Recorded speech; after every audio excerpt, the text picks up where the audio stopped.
debe ser coincidiendo con la apertura de los colegios, pues nos está dando un respiro, que está mejor. Estamos ahora mismo a 28 grados, con lo cual es bastante llevadero. Yo estoy en Madrid. Fernando, ¿tú por dónde andas? Yo estoy en Madrid ahora mismo Ah, también. también. Sí. Pues eso, ahora se está bien. Da un poco de solecito, ¿eh? Por las Se está mañanas, bien, por las pero hace mañanas, calor. de hecho, hace frío, ¿eh? Sí, sí, Hace sí, sí. fresquito. Por las mañanas para Afortunadamente. salir con un jersey o algo, porque si no, o manga larga por lo menos, que si no, Mm. esto es típico de este tiempo. Luego ya a finales de septiembre vuelve a hacer calor y enseguida entramos en el otoño. Claro. Mira, Moni les anda saludando. Hola hasta Madrid. Saludos desde Guadalajara. Los amo. También nos Bien, amamos, Moni. Muchas gracias por acompañarnos a estos webinars de Petra con Trabas, que de verdad, para nosotros es muy importante poderles platicar qué estamos haciendo, qué estamos haciendo pospandemia, qué estamos tomando esta nueva, dice normalidad, y creo que normal no tiene nada, lo digo cada vez que tengo la oportunidad de hablar en un webinar, más bien es una nueva realidad que estamos viviendo, ¿no? Y es por eso que estamos llevando estos webinars ya con Travax, creo que es el 18 que estamos haciendo, y hoy, siendo ya las 10 de la mañana, vamos a dar inicio a nuestro webinar, y muy contento de decirles que vamos a hacer un webinar el día de hoy con, con una ciudad espectacular, con nada más y nada menos con París. Nos va a hacer este viaje virtual por París y creo que todos nos vamos a quedar encantados con ese tema. Y les quiero pedir a todos que nos sigan en nuestras redes sociales, decirles que nuestra página web está cargado todos nuestros folletos, www.petra.mx, en Facebook somos Petra Operadora, en Instagram somos Petra Operadora, en Twitter somos Petramex y algo bien importante, nuestro WhatsApp. Nuestro WhatsApp, les quiero decir ahí, le voy a pedir a Arturo que me apoye para ponerlo, ya lo tiene ahí, pero nuevamente que lo vuelva a poner, es 5513 99 46 08. Lo mejor de esto que les quiero decir, que lo acabamos de hacer esta semana, ya tenemos todos nuestros folletos digitales por WhatsApp. Entonces, si tú me lo solicitas por WhatsApp, le mandas un WhatsApp nos mandas un mensaje por el WhatsApp y en ese momento te puedes descargar todos nuestros folletos digitales. Y algo de los folletos digitales que lo más importante, ya tenemos cargado el 21-22. Eso creo que es algo importante y lo mejor de todo con nuestros amigos de Terabax es que respetaron los precios. Respetaron los precios del 2020 para abril del 2022. Pues creo que esa es una gran oportunidad que tenemos para todos nosotros los agentes de viajes para poderlo presentar a nuestros clientes, que ya tenemos la certeza de precios, de salidas y todo eso que nos va a ayudar muchísimo y sobre todo oh, decirles eh, nuestro operador Travax en Europa fue el primero de Safe Travel. Entonces creo que eso ha sido algo bien importante para todos nosotros. La moneda de cambio hoy no tengo duda que es la seguridad que le podamos dar a nuestros pasajeros. Como saben, nuestro único canal de distribución de Petra Operador, las políticas que tiene el sonido. entonces, nuestro hermano en Europa tiene certificación y nosotros para México y para todas nuestras operaciones tenemos esta certificación y para nosotros es muy grato poderles decir esto. ¿No? Muchísimas gracias. Quiero dar la bienvenida a nuestro super invitado especial el día de hoy, nuestro guía experto que nos va a hacer este viaje virtual durante de una hora por todo París. Fernando, muchísimas gracias por acompañarnos el día de hoy a este webinar. Gracias a ustedes por invitarme. Nada. Saludo también de igual forma a Ángel López. Ángel, muchas gracias por acompañarnos a este webinar y sobre todo el apoyo desde Travax a todo martes que nos apoyan para llevar a cabo estos webinars de Petra con Travax para todos nuestros amigos agentes de viajes de México y no solo de México, también se nos conectan de Sudamérica y de Centroamérica. Un placer. Gracias. Félix, Muchas gracias por acompañarnos el día de hoy. A nombre de Petra Operadora, agradecerle al señor Melchor Baizas por hacer posible llevar estas capacitaciones para todos nuestros agentes de viajes de México y de todo América. Muchas gracias por estar el día de hoy con nosotros, mi estimado Félix, y el micrófono todo es tuyo. Gracias, Félix. Buenos días, Pepus. Buenos días, Petra, equipo. Buenos días a todos los agentes de México y del resto de América. Bienvenidos, un gusto estar otro martes con ustedes. Y bueno, pues aquí estamos el equipo de Travax. Como bien decía Pepus, déjenme que vamos a hacer un repasito por lo que nos estaba contando Pepus, pero con imágenes. Bien. Efectivamente, los folletos ya están en digital, los pueden compartir a través de WhatsApp con ellos. La programación, hemos hecho un gran esfuerzo. Vamos a ver cuánto nos dura. Ahí esperamos el apoyo de todos ustedes para que inicien ya las ventas para el año 21-22. Hemos mantenido los precios. Bien, una cuestión súper importante. Todo esto está en la página web de Petra Operadora. Por tanto, si ustedes no tienen claves todavía para poder mirar su disponibilidad o hacer sus reservaciones, no tienen más que contactar con los comerciales de Petra para que les estén dando las claves y puedan a través de la página web hacer las reservas no solamente del producto de Europa, sino también de Oriente, Medio Oriente, de América, Canadá, México y toda la parte de Sudamérica. Bien. Hay una cuestión súper importante también, es que aquí vamos a encontrar bloqueos con aéreos, bien, y en ese sentido pues es una facilidad, porque ustedes dando un clic ya tienen aéreos, el circuito en Europa y todo lo demás. ¿Okay? Hablaba Pepus del sello de Safe Travel. Esto es realmente una cuestión que es prioritaria en este momento. Bien, ya se están abriendo algunos países para que puedan llegar los mexicanos. Ya hay países abiertos como es Turquía, como es Egipto, Marruecos acaba de abrir en el día de hoy, Suiza también. Bien, y entonces poco a poco ya están los brotes verdes y ya dentro de muy poco estaremos haciendo circuitos también por el resto de Europa. ¿Okay? Safe Travel, este sello no es más que la trazabilidad de la bioseguridad en el turismo, es decir, por una cuestión de orgullo nuestro, bien, fuimos los primeros tour operadores españoles certificados después de haber cumplido estos 4 puntos del protocolo básico para ganar este sello de la World Travel and Tourist Council.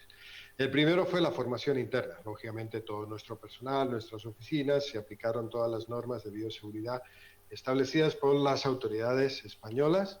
Esos mismos protocolos los transmitimos hacia lo que fueron todos los proveedores y ahí entraron pues hoteles, restaurantes, todo el tema de transportaciones, guías locales y demás. En este momento estamos preparados para reconstituir la confianza de los pasajeros. En el momento que ellos lleguen, asistirlos con todas estas normas de bioseguridad, distancias, mascarillas, el tema de geles, la limpieza de los buses con ozono. Realmente, en todo este tiempo, piensen que nosotros fuimos certificados en el mes de julio, por lo tanto, pues llevamos ya casi 2 meses y medio de experiencia delante de esta nueva actitud que tenemos que tener a la hora del viaje. Y lógicamente la última es un compromiso que tiene Travax con el medio turístico, en la forma de nuestras posibilidades, influir en las autoridades turísticas y políticas de nuestro entorno, España y del resto de Europa. Bien, a partir de ahí, pues nos hemos planteado qué es lo que necesita la gente en un primer viaje post-pandemia. Y para eso hemos creado el Europa en privado. Bien, se trata de circuitos pequeños. No creemos que el primer circuito que demande la gente sea un tour de 31 días, sino que lógicamente empezará por circuitos pequeños. Y ahí tenemos cosas de España, cosas de Europa, cosas del Medio Oriente, bien, que planteamos en salidas regulares, pero en unidades más pequeñas. Es decir, en una van, ya saben, las van tienen una capacidad de 9 plazas y las dejamos entre 6 y 7 para que la gente vaya un poco más cómoda. Y los minibuses, que dependiendo del país, pues tienen 16 o 20 plazas y los dejamos entre 10, 11, 12 plazas para comodidad de los pasajeros. entendiendo que todo esto serán rutas regulares, es decir, los mismos circuitos que hacíamos con los autocares grandes, los estamos haciendo en unidades más pequeñas y en privado. Bien, en muchos casos lleva la figura de chofer guía y en otros casos la figura de un chofer más un guía, dependiendo de el destino, así estará puesto en cada una de las cuestiones. Importante que tengan en cuenta que todo nuestro producto, no de ahora, de siempre, siempre tuvo seguro incluido, pero seguro completo, es decir, seguro de pandemia, seguro de Schengen 30.000 y sin límite de edades. Entonces, esta siempre fue nuestra diferencia que hoy en día pues nos ha dado la razón del tiempo y bueno, pues esto es lo que realmente hace falta para viajar. Uno de nuestros valores agregados más importantes es el Europack. Bien, el Europack es este paquete de excursiones adicionales y alimentos que pueden ser vendidos en origen, pueden ser vendidos allí en América y por tanto un servicio más que podemos dar a los distintos pasajeros en nuestros viajes. Para eso tenemos hoy a nuestro gran experto Ángel López, que es nuestro gerente de ventas para toda Latinoamérica, quien nos va a ayudar hoy con la explicación de lo que es el Europack. En realidad será un repaso, ¿verdad, Ángel? Sí, Buenos días. Buenos días a todos, gracias Félix. Buenos días México, buenos días amigos de Petra. Un repaso. Ya sabemos qué es el Europack. El Europack es ese paquete de excursiones, de espectáculos, de cenas, de visitas que complementan nuestro circuito. El Europack es un paquete económico, es un paquete que hemos conseguido juntar varios tipos de actividades en un precio excelente.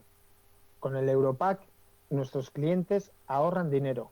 Y créanme que es cierto, $73 aproximadamente por persona en el Europack correspondiente al circuito de luces de Europa. El Europack se puede contratar en cualquier circuito por Europa. En cualquiera de ellos siempre está la opción de Europack. Créanme que es una cosa que el cliente agradece cuando se lo ofrecen directamente en la agencia. Hay veces que por temor a incrementar el precio del circuito o por temor a decir, no, si le incremento 3, 4, $500 más, puedo perder la venta. Al final el cliente le va a agradecer que se lo ofrezcan porque el cliente se ahorra dinero. Y son actividades que el cliente va a hacer. Fijaros, en este Europack que tenemos de Luces de Europa, díganme ustedes si estando en Londres no quieren subir al London Eye. O si estando en París no van a subirse ustedes a la segunda planta de la Torre Eiffel. O pasear en estos barcos que se llaman los bateaux parisiens por el río Sena. Además de comidas y de almuerzos, cenas. Entonces, el cliente lo va a hacer. Con lo cual, se lo vamos a ofrecer en un paquete más económico, el cliente se ahorra dinero. Y lo que es muy importante, mirar, es un producto comisionable. La comisión se queda en la agencia, hacen ustedes la venta. Y a nosotros, en Travac, nos facilitan mucho saber quiénes tienen todas estas excursiones metidas en el paquete Europack, porque así lo contratamos con tiempo, lo reservamos y lo tenemos todo preparado para evitar que el cliente pierda el tiempo haciendo colas. Con lo cual, esto es el Europack, es muy sencillo. El 94% de nuestros clientes viajan con el Europack y el grado de satisfacción es del 100%. Entonces, ofrézcanlo directamente. Este es el circuito y este es el Europack. Ya, pero yo el Europack no quiero. Pero ¿cómo que no lo vas a querer si te estás ahorrando dinero? ¿De acuerdo? Hoy tenemos una ciudad fantástica. Hoy vamos a estar en París. Hoy tenemos un día en París. Bueno, tener en cuenta que no vamos a hablar de un circuito, pero vamos a hablar de París. Si os fijáis, París para nosotros es importantísimo. París está en la mayoría de los circuitos, o bien como ciudad de salida, o bien como ciudad final. Con lo cual, la charla que vamos a tener hoy con nuestro guía Fernando nos viene genial para saber que podemos venderle este producto al cliente como 2 noches pre o 2 noches post. Independientemente que tenemos un producto que se llama Estancias Mágicas en París.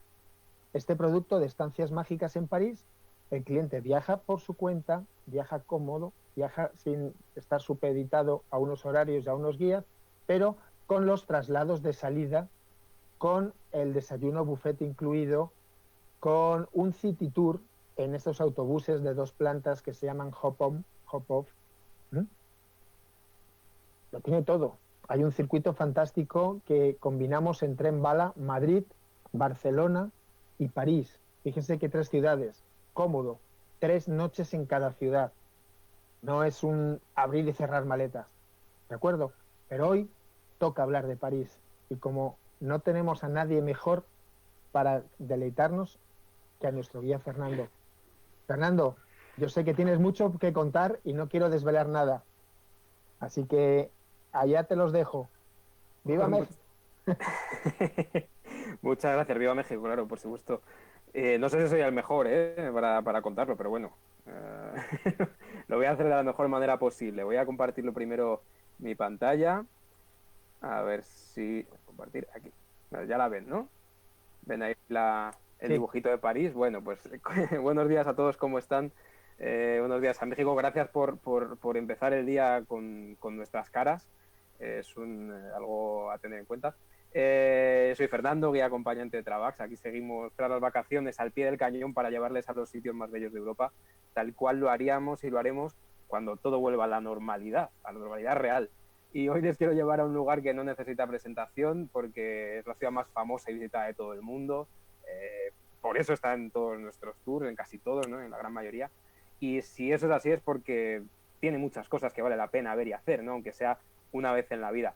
Antes de nada, agradecer y saludar a todos nuestros guías locales de París, desde luego que son nuestros profesores, ¿no? De París, de los que hemos aprendido muchísimo, de los que aprendemos cada vez que vamos a París, aprendemos aún más cosas, porque como decía antes Pepus, cuando uno va a París sigue aprendiendo nuevas cosas, hay tanto que ver que no deja de aprender, ¿no? Suban conmigo entonces al bus, déjenme que les cuente algo muy similar a lo que les contaré a los clientes cuando vengan, porque si algo nos gusta a los guías y sobre todo a los de Travax es contar historias y hacer que los clientes vayan en el bus como volando. Imagínense entonces que estamos recorriendo el país más grande de la Unión Europea, a ver si me deja cambiar de diapositiva, ahora. El país más grande de la Unión Europea, imagínense que vamos con nuestro bus por uno de los países más antiguos de nuestro continente, paseando por esos campos magníficos de colores verdes, amarillos, ocres, los mismos que inspiraron a los cuadros de los mejores pintores franceses como Renoir o Monet, u otros países como Van Gogh, como Picasso, que vinieron aquí a Francia para encontrar la magia y la inspiración, la que dan los valles del río Loira con sus tantísimos castillos y sus verdes praderas, la campiña francesa con sus viñedos, las montañas del sur en la frontera con España, con esos pueblitos como Lourdes, por ejemplo, o las tierras del norte, ¿no? De Bretaña, de Normandía, donde está esa inigualable fortaleza que es el Mont Saint-Michel, que es un lugar único en el mundo. Gracias a todas estas maravillas, Francia es el país más visitado del mundo y además de los más antiguos de Europa, porque fíjense que conserva prácticamente las mismas fronteras que tenía hace ya 2000 años, cuando los romanos, bueno, ustedes ya verán la presentación de Roma, creo que todavía no la han visto, los conocerán muy bien, como si fuera de su familia casi. Llegaron acá los romanos y fue el famosísimo Julio César, el que llegó aquí con sus tropas para vencer al caudillo Vercingetorix, se llamaba, nombre complicado, que se había levantado contra el Imperio Romano y conquistar esta enorme zona a la que llamaron la Galia, porque ahí vivían los galos, unos celtas, como los que estaban en Gales, en Galicia, en Portugal, todo viene de la misma palabra, galo, que en latín significaba, se escribía gallus, que es la misma palabra utilizada para definir a un animal con plumas que nos despierta a las 5 de la mañana cuando vamos al campo, que es el gallo. Por eso los jugadores de la selección francesa llevan en su camiseta un gallo, que es el símbolo del país. Tras conquistar estos romanos más de 800 villas y subyugar a más de 300 tribus de la zona, que eran así de brutos los romanos, ahí en el centro norte del país, en uno de los muchos ríos que pasan por Francia, concretamente uno que desemboca en Normandía, en el Atlántico, el río Sena, encontraron los romanos una pequeña población en una islita dentro de un río, un lugar llamado Lutecia, donde vivía una tribu, los Parisi, y la llamaron Lutecia Parisi. Siglos después le quitaron lo de Lutecia, se quedó como ciudad de los Parisi y finalmente de Parisi, París. ¿Quién iba a decirles que siglos más tarde esa pequeña ciudad se convertiría en la más famosa del mundo? Por cierto, este dibujo es de los cómics de Asterix y Obelix, que también los podemos ver en la presentación de Roma, los guerreros galos que resistían contra el invasor romano gracias a su poción mágica que les hacía súper fuertes. El caso es que los romanos comenzaron a construir en las orillas del río, haciendo una ciudad cada vez más grande, con más habitantes, como hacían siempre, y de hace 2000 años quedan incluso restos que hoy día podemos visitar, como igual que en Roma o en otras ciudades de Europa. Por ejemplo, el Teatro Romano que hay en París, las arenas de Lutecia, o incluso restos de las termas donde iban los romanos, ¿no?, a bañarse y a hacer negocios también.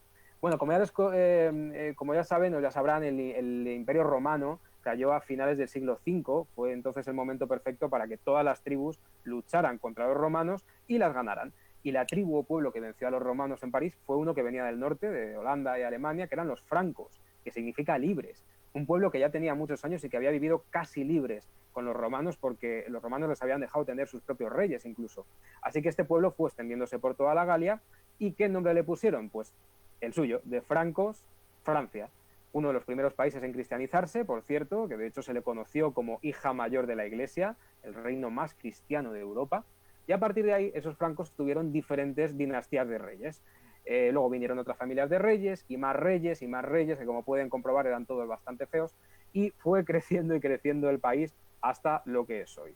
Francia, el segundo país más poblado de la Unión Europea, tras Alemania, el más grande en cuanto a superficie de toda la Unión, y uno de los más poderosos de siempre. Hace unos siglos era el centro del poder en Europa, y bueno, pues ya saben, el país de las baguettes, de los quesos, el vino y de los 1000 lugares que visitan. Y ahí, como decía, en su centro norte, encontramos una región llamada la Isla de Francia, la más pequeña del país, formada únicamente por la capital, París, y sus alrededores, un conglomerado de municipalidades que la convierten en la provincia más poblada de toda Francia, y al ser la más pequeña, por la que más densidad de población tiene, 12 millones de habitantes, el segundo área metropolitana más poblada de Europa, tras Londres, la primera de la Unión Europea, ahora que Londres ya no está en la Unión.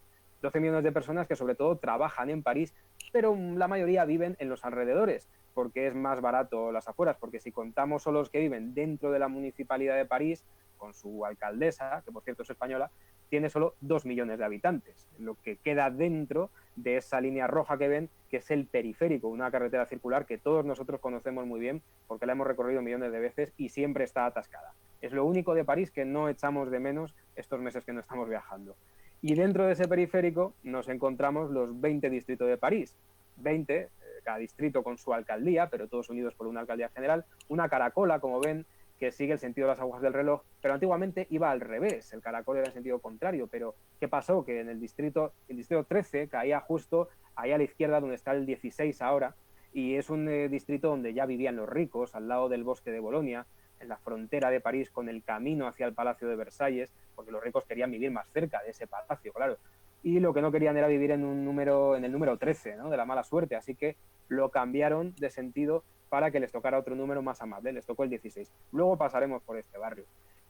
Como cualquier ciudad, París obviamente nació pequeñita, era un bebé que nació en esa islita que antes veíamos en el río Sena, y la visita a esa isla es una de las más bonitas que hacemos, de hecho, cuando vamos a París, y es que en esta islita y sus barrios aledaños se encuentran algunos de los lugares más bellos y coquetos de la ciudad, porque los reyes pusieron aquí su palacio, aquí se encontraban las iglesias, es decir, el poder religioso, también el gran símbolo que más aman todos los franceses, que ahora van a ver cuál es, se los voy a explicar, les voy a llevar hasta ahí. La ciudad creció hacia la derecha, se desarrolló la parte intelectual, que ha llegado hasta nuestros días, con las primeras universidades, como la famosa Sorbona, donde vivían los profesores y eran tan listos, que las clases no las daban en francés, sino en latín, en el idioma antiguo de los romanos. Y por eso se le empezó a conocer como el barrio latín o latino. Hoy día el barrio más genuino de París, lleno de monumentos para ver de día, de cafés para la tarde y de 1000 lugares para cenar por la noche. Un barrio que lo tiene todo y desde luego uno no se puede ir de París sin conocerlo a fondo. Y al otro lado del río, al lado derecho, se instalaron los gremios, es decir, los diferentes oficios, los trabajos, los negocios, el lado del dinero, ¿eh? A la izquierda el dinero, a la derecha la inteligencia.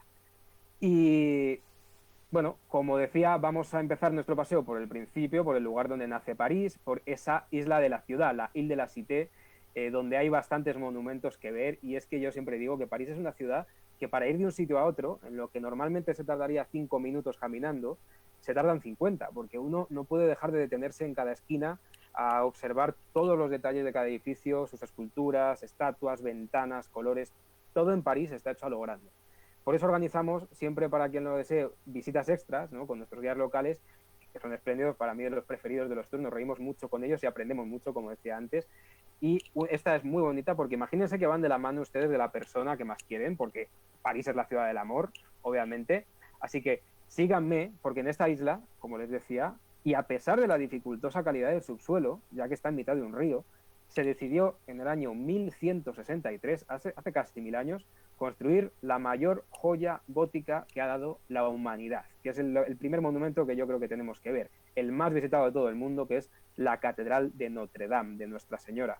12 millones de personas vienen cada año a ver esta maravilla. Ya saben que hace un año, tristemente, su interior se quemó, con lo cual en los próximos meses no se podrá ver por dentro.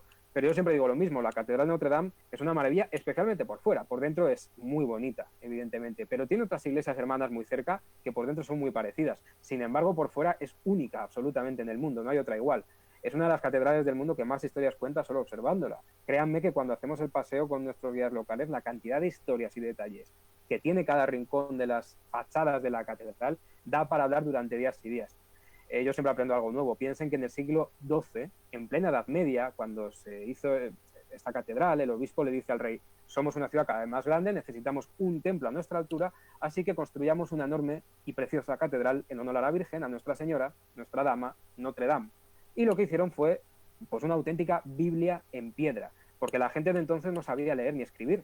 Así que la única manera de explicar a los ciudadanos la Biblia era mediante esculturas y dibujos en los edificios. Así que no solo construyeron una catedral, sino que esculpieron una Biblia en ella. Si vemos la fachada principal, súper reconocible, vemos que tiene 3 portales.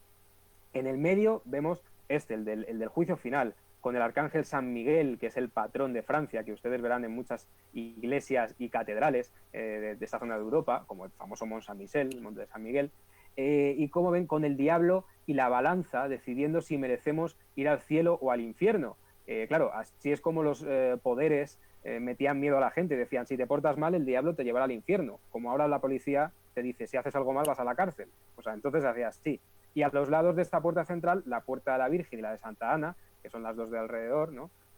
Santa Ana, la Madre de Virgen María, y justo encima de las puertas, ahí ven colocados 28 reyes de Judea e Israel. No vamos a pararnos a hablar de todo esto porque no hay tiempo hoy, pero cuando ustedes vengan, nuestros guías locales se lo van a contar en persona y van a ver que es increíble todas estas historias. Y sobre todo, en la fachada principal, lo más característico, por supuesto, son sus 2 torres de 60 metros de altura, su rosetón central, que cuando le da el sol por la mañana por dentro genera colores maravillosos. Y si la miramos de lado, como ven ya aquí, porque toda gran dama es bonita desde todos los puntos de vista, fíjense el rosetón lateral con esos arbotantes tan típicos de la arquitectura gótica que sujetan la estructura, ¿no? Por la parte de atrás para que no se venza. Es una maravilla. Pero, por supuesto, las figuras que más se asocian en todo el mundo a la Catedral de París no son nada bellas, porque son sin duda las más famosas, las gárgolas. Son esas figuras de piedra que durante la Edad Media, especialmente el arte gótico, se ponían en las iglesias y catedrales para proteger el templo y asustar a los pecadores, porque todas tienen forma de horribles monstruos. Cuanto más feas, mejor, para alejar los malos espíritus. Fíjense abajo a la derecha, por ejemplo, el perro de 3 cabezas, el cancerbero del infierno. ¿Y saben de dónde viene la palabra gárgola? ¿A qué palabra nos recuerda? A gárgaras, ¿no? Cuando hacemos gárgaras con agua o con un limpiador bucal, por ejemplo. De ahí viene el ruido que hace el agua, porque estos animales se ponían con la boca abierta porque eran el final de una tubería. Así, y siguen siéndolo en muchas iglesias y catedrales, así cuando llovía el agua caía por esas tuberías y salía por la boca de las gárgolas haciendo ese sonido de gárgaras, ¿no? De ahí su nombre. Y seguro que muchos de ustedes llevan un rato pensando en Notre Dame y acordándose de aquella famosa película de Disney, ¿no? Del jorobado de Notre Dame, con Quasimodo, con Esmeralda, una película basada, por supuesto, en un libro de uno de los escritores más famosos de la historia, Víctor Hugo. Y no solo ha hecho esa película que todos conozcamos Notre Dame desde pequeñitos, sino que el propio libro, cuando se publicó en 1831, salvó a la catedral. Miren qué bonito, porque el arte salvó al arte. A mí, como amante de las artes, esto me parece maravilloso, ¿no? Cómo están todas las artes conectadas. Y es que unos 500 años después de que se terminara de construir la catedral, llegó la Revolución Francesa, en el año 1789, fácil de recordar, 1789. Y con esa revolución llegaron los saqueos, las profanaciones que dejaron la catedral abandonada, y los planes eran incluso de tirarla. Pero en 1831, Víctor Hugo consiguió que la Dama de París resurgiera de ese desánimo, dedicándole esa maravillosa novela sobre el que él mismo definió como un grito contra la decadencia actual de la arquitectura y sobre la muerte, ya que él estaba indignadísimo por el maltrato que se le daba a los monumentos de la Edad Media. Y así la historia del jorobado Quasimodo y de la gitana Esmeralda pues cautivó a tantas personas que empezaron a sentir un aprecio nuevo por su templo central, y desde entonces es el símbolo de Francia, no es el que más quieren. Gracias a eso se cambiaron los planes, no se tiró y se comenzó un proceso de rehabilitación que lo ganó el concurso de arquitectos un señor llamado Eugène Viollet-le-Duc, que le devolvió su antiguo esplendor. Por ejemplo, se limpió de hollín la fachada para recuperar su color original, se construyó la maravillosa aguja que ven ahí, que se convirtió en el punto más alto del templo, una aguja coronada por un gallo, símbolo de Francia, como hemos visto, en el que se contenían 3 reliquias: la corona de espinas de Jesús, una reliquia de Saint-Denis, que es el primer obispo de París, y una de Santa Genoveva, la primera patrona de Francia. Y digo que se guardaban ahí las reliquias porque esa aguja ya no existe, porque afortunadamente se consiguieron salvar esas reliquias cuando el 15 de abril del año pasado la catedral empezó a arder y la altísima aguja, junto con el techo, pues quedó totalmente destruida. No está claro todavía por qué surgió el incendio, estaban haciendo obras, un cortocircuito, obreros que estaban descansando fumando un cigarro. El caso es que se consiguió salvar todo lo que hay dentro gracias a los bomberos, que por orden del mismísimo presidente de Francia, Emmanuel Macron, arriesgaron sus vidas, lo que fue criticado por muchas personas. Y también desde el día siguiente del incendio, las grandes fortunas de Francia decidieron donar dinero para su reconstrucción. Gran noticia para los amantes del arte, aunque también polémica, ya que muchos consideran que quizás ese dinero podría servir para donarlo a personas que lo necesitan más. Pero bueno, el caso es que dentro de poco la Catedral de París volverá a estar reconstruida, su techo volverá a ser el mismo, porque en los últimos meses se presentaron muchos proyectos distintos, por ejemplo, este techo de cristal, que a mí es de los que más me gustaban, o también ideas locas como esta llama en recuerdo del incendio, que a mí me parece de muy mal gusto, o por ejemplo, uno muy curioso, que era esta pileta, esta piscina para poder bañarse arriba del techo, o por ejemplo, un bosque dentro de una estructura de madera. Bueno, finalmente el gobierno ha decidido que la restauración será exactamente igual que antes, así que no veremos ninguna de estas cosas, lamentable o afortunadamente. En fin, la catedral más famosa del mundo, donde Napoleón fue coronado, donde Juana de Arco fue beatificada, una catedral que hay que verla, y sobre todo es muy muy importante verla con un experto que explique todo lo que significa, porque tiene muchísimos significados y detalles, y verla sin explicación no vale la pena. Y esta visita que le digo que nosotros hacemos, un paseíto muy bonito, como ahora no se puede entrar a la catedral, lo que sí que visitamos es una de las iglesias hermanas de Notre Dame. Sin duda, para mí, de las más impresionantes de todas. Está a solo 200 metros de Notre Dame y se llama la iglesia de San Severino. Es una de las que por dentro a mí me gusta incluso más que Notre Dame. Es una iglesia que pasa desapercibida. Mucha gente no entra porque va directa a Notre Dame, no se da cuenta que esta es una joya igual de importante. Su nombre es por un ermitaño que vivía en la zona en el siglo VI, Severino el Solitario, se le llamaba, que tenía aquí un oratorio, y aquí se construyó esta iglesia de estilo gótico, como Notre Dame, pero de un gótico más tardío, el gótico flamígero se llama, que viene de flama, llama, porque es un estilo en el que se usan muchas curvas en las figuras y recuerdan al fuego, ¿no? De algún modo. Entonces, precisamente lo que destruyó Notre Dame, el fuego, ¿no? Qué ironía. Cualquiera diría que el santo Severino mandó esas llamas de fuego a la catedral vecina para que la gente se fijara en su iglesia. Y esa importancia de las formas decorativas hacen que dentro de esta iglesia haya una belleza muy difícil de encontrar en ninguna otra. En los pasillos hay un palmeral de piedra, y en el centro, esta columna, miren, el pilar torcido o salomónico, que está retorcido. Fíjense qué belleza, porque bueno, es un espectáculo de iglesia, de las ventanas, las vidrieras, figuras, historias, incluso tiene joyas de la pintura de pintores como el flamenco, Peter Bruegel. Una iglesia para mí única, que los guías no les hablan de ella, las guías, quiero decir, las guías de los libros no les hablan de ella, pero nosotros sí se lo contamos y te llevamos a verla, ¿no? Sobre todo ahora, mientras no podemos ver Notre Dame, siempre encontramos soluciones para todo, para que la gente pueda ver lo mejor de París. Y ya hemos visto el centro del poder religioso, continuamos nuestro paseo por el centro de París, por el que fue el primer palacio de los reyes de Francia. Está en la misma isla, ¿eh? Este paseo, que dura 2 horas más o menos, un poco más, recorremos únicamente 1 kilómetro. Vamos muy despacito y tranquilos, porque es que este barrio es uno de los lugares del mundo con mayor densidad de joyas arquitectónicas y esculturales. Y un ejemplo es este primer palacio, el Palacio de la Ciudad, o también llamado Conserjería, que está en la misma isla, delante de Notre Dame. En el muelle se construyó en el siglo X un palacio en el que vivieron los reyes hasta finales del siglo XIV, unos 400 años. Es un edificio gigante en el que nos encontramos de todo. Fíjense, de izquierda a derecha. Lo primero que vemos es la Torre del Reloj. un lugar donde está uno de los puntos más bellos de toda la ciudad, que uno solo lo ve si se va fijando y si alguien se lo cuenta, por si no pasa de largo y no se fija en esta maravilla. El primer reloj público de París. Se lo regaló el rey Carlos V de Francia a los parisinos en el año 1371, anteayer. Eso sí, dejando bien claro que él mandaba, porque tiene la alegoría de la ley a la izquierda y de la justicia a la derecha, y que la justicia y la ley estaban en manos del rey, para que todos recordaran que era así. Pero si seguimos mirando las torres, veremos varias más. Esta primera, que es la segunda, ¿no?, de las que vemos aquí, que vemos dos juntitas, la Torre del César, para recordar el origen romano de la ciudad, y la Torre de la Plata, donde el rey guardaba las joyas de la corona antes de irse del palacio. Y la siguiente ya nos obliga a hablar de lo que pasó después y por qué se fue del palacio. Y es que precisamente el rey Carlos V fue atacado varias veces en este palacio, lo que le hizo darse cuenta de que no era buena idea residir en esta isla, al ser difícil escapar en caso de estar rodeados. Así que dijo, me voy a otro palacio, yo le entrego las llaves al conserje para que se ocupe de este, y de ahí viene el nombre de este palacio como lo conocemos hoy, la Conserjería. Y cuando dejó de ser el hogar de los reyes, ¿en qué se convirtió? En la prisión de París. Y esta torre, que es la tercera que vemos aquí, la más de la derecha, es la más importante, la Torre Bonbec, Torre de la Pregunta o del Palique, porque aquí es donde se llevaban los presos para hacerles interrogatorios y torturarles. Y es que, sobre todo, a partir de la Revolución, este edificio se hace tristemente famoso y muy temido por ser la antesala de la muerte. El que entraba aquí como prisionero no iba a salir. Y la más famosa inquilina de estos calabozos, seguro que la conocen, la señora María Antonieta, la reina esposa del rey Luis XVI, odiada por los franceses, que la llamaban, por cierto, la Chienne Autrichienne, porque era austriaca ella. Y en francés austriaca se dice Autrichienne. Y Chienne significa perro o perra, así que la llamaban la perra austriaca, ¿no? Fíjense cuánto la querían. Una mujer que cuando estaba en el Palacio de Versalles, haciendo sus fiestas llenas de lujos, mientras la gente moría de hambre en la ciudad, le dijeron aquello de, oye, es que los ciudadanos no tienen pan. Y ella dijo, bueno, pues que coman pasteles, ¿no? ¿Cómo hago yo? Así era, una mujer que luego se convirtió en un icono, sobre todo de la moda, hasta hoy incluso.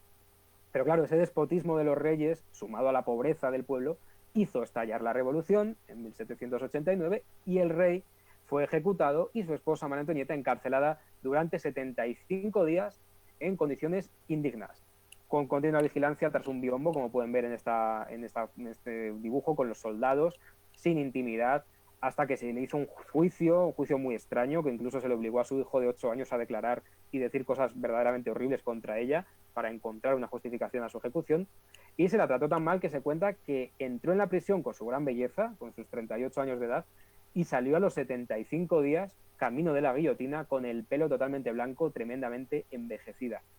Y para aplicar esta justicia, justicia entre comillas, ¿no?, por decirlo de algún modo, pegada al palacio, se construyó esta última parte que ven ahí a la derecha, el Palacio de Justicia, el más alto tribunal de justicia de toda Francia, todavía hoy en día, que por cierto su otra entrada, al lado del reloj que hemos visto antes, fíjense las vallas doradas que tiene, y es que en Francia les encanta el oro en todas partes, y como pueden ver, pegada a esta entrada a la izquierda, dentro de ese mismo edificio de la Conserjería, que ya les he dicho que era gigante, la parte religiosa del palacio, la famosísima Santa Capilla, la Sainte-Chapelle, construida en el siglo XIII para guardar la reliquia de la corona de espinas. En fin, la isla de la ciudad, un lugar con muchos tesoros todos juntitos, era en muy poco espacio, el lugar donde nacían los parisinos, en el hospital que daba luz a esos nuevos parisinos, pues eso, el origen de la ciudad, la isla del tesoro verdaderamente, ¿no? Y nuestra visita, cuidado, porque no termina en la isla, sino que alrededor les decía antes que se hizo el barrio intelectual, el barrio latino, no porque está lleno de discotecas donde se baila reggaetón, sino, como decía antes, porque las clases se daban en latín. Y al lado de la misma catedral nos encontramos, tras un parquecito, una de las librerías más famosas de la ciudad, Shakespeare and Company, de más de 100 años, que en los años 20 y 30 era donde se juntaban los escritores ingleses y americanos, Hemingway, Fitzgerald, James Joyce, Gertrude Stein. Si vieron la película de Woody Allen, de Midnight in Paris, se acordarán de estos nombres, una película muy bella para conocer París, si vienen se la pondremos. Y es que dar un paseo por este barrio es conocer el alma de París, por eso nos gusta caminar por sus calles, algunas de las más estrechas de la ciudad, como por ejemplo la calle más estrecha de todo París, esta es, que mide solo 1,80 m de alto, la calle del gato que pesca. Y en esta calle, construida en 1540, cuenta la leyenda que vivía un alquimista con un gato negro al que había amaestrado para pescar peces en el río. Y en aquella época, que un gato fuera capaz de hacer eso, era, bueno, y ahora yo creo que también, era considerado obra del diablo. Así que unos jóvenes mataron al gato y lo tiraron al río. Y el día que desapareció el gato, desapareció también el dueño, con lo cual se creyó que eran la misma persona, que los dos eran el diablo, sobre todo cuando tiempo después aparecieron los dos vivos como si nada. Ya nadie más se les acercó, por supuesto, tenían miedo. Esta leyenda, de hecho, inspiró un poema de la poetisa argentina infantil María Elena Walsh. Y, por cierto, ahí ven, encima del nombre de la calle, en el cartelito, que pone Quinto ARRT, ¿no? Eso lo verán encima de los nombres de todas las calles de París y significa que estamos en el quinto distrito, que en francés se dice arrondissement. Esa palabra tan larga lo pone en todas las calles. Y si seguimos caminando por el barrio, encontramos unas calles llenas de encanto, de restaurantes, de tienditas, de recuerdos, por la noche de luz y diversión. Fíjense, por ejemplo, esto es barrio latino, en su corazón. Y fíjense en esta hermosa plaza, por ejemplo, la de San Miguel, les decía, el patrón de Francia, que tiene en este barrio una impresionante fuente con esa estatua de 26 metros. Esta fuente marca donde acaba la calle principal del barrio, el Boulevard de San Michel, donde están los dos cafés más intelectuales del mundo, ¿no?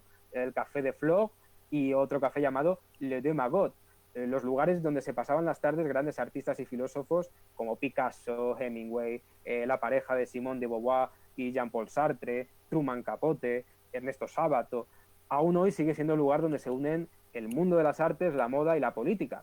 Y a la derecha de esta foto ven una de las cosas que más me gustan a mí de todo París, una de sus típicas bocas de metro, con ese estilo Art Nouveau o modernista, finales del siglo XIX, principios del XX. Hay muchas por París con modelos como estos que son verdaderamente bellísimas, ¿no? Las bocas de metro más bellas de todo el mundo están en París. Y hablando de intelectuales, por supuesto, el edificio más importante del barrio, el que le da nombre, ya lo hemos dicho antes, la Universidad de la Sorbona, de las más antiguas y prestigiosas del mundo, fundada en 1257, hace ya mucho, donde estudiaron e impartieron clase pues Sartre, Pierre y Marie Curie, Simone de Beauvoir, Víctor Hugo, San Ignacio de Loyola, Descartes, en fin, las mentes más lúcidas de la historia que dieron clase aquí.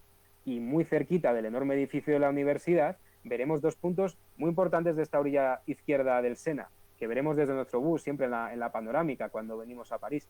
Lo primero, los Jardines de Luxemburgo, uno de los parques públicos más grandes de París, comenzó siendo privado de los reyes, imaginen lo bonito entonces y bien cuidado que está.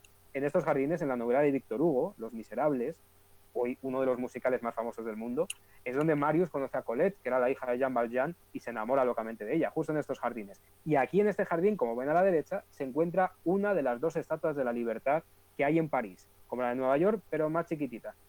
¿Y por qué hay dos estatuas de la libertad en París? Si siguen conmigo, en un rato lo van a descubrir. Al lado de estos jardines, el otro importante lugar que vemos también desde nuestro bus en las panorámicas siempre, un edificio construido en el punto más alto del barrio latino, rodeado por el ayuntamiento del distrito, por la iglesia de San Esteban, que se ve al fondo, por la biblioteca de Santa Genoveva, que es la patrona de París, y en honor de la cual se construyó este edificio, que primero fue su iglesia, dedicada a ella, y después pasó a ser el panteón de los hombres y mujeres más ilustres de Francia, es decir, donde están enterrados las figuras más importantes de la cultura y la ciencia, como algunos de los que hemos hablado, el mismo Víctor Hugo, o Alexandre Dumas, autor de Los Tres Mosqueteros, o Voltaire, la figura más importante de la Ilustración, Rousseau, el más influyente sabio de la Revolución, Pierre y Marie Curie, los científicos descubridores del radio, en fin, los más listos de los listos descansan aquí. Y también aquí dentro, el péndulo de Foucault, con el que este físico demostró la rotación de la Tierra. En fin, el barrio latino ya lo han visto, qué maravilla. ¿Qué tal si ahora nos pasamos al lado derecho del río? Yo creo que podemos hacerlo por cualquiera de los 30 puentes que tiene París sobre el río Sena, como por ejemplo este, el Pont Neuf, el Puente Nuevo, que sin embargo es el puente más viejo de París. Fíjense qué curioso. 300 años tiene, pero se le llama nuevo porque cuando se hizo fue el primero de piedra y que no tenía casas encima, con lo cual era pues una gran novedad.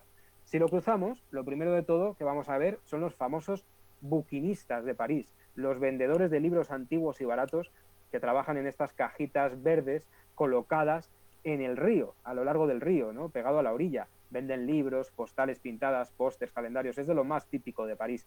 Y al llegar a la otra orilla, como decía, vamos a encontrar un edificio que para mí sin duda es una de las municipalidades más bellas del mundo, el Ayuntamiento de París, el Hotel de Ville, que significa Hotel de la Ciudad. Fíjense en ese estilo neorrenacentista con miles de detalles, las decenas de estatuas que representan a las personas más importantes de París, artistas, políticos, intelectuales, Un lugar que tanto de día como de noche, con su iluminación, es precioso, y especialmente en Navidad, ya que se instalan preciosas luces, enormes árboles de Navidad y sobre todo la pista de patinaje sobre hielo.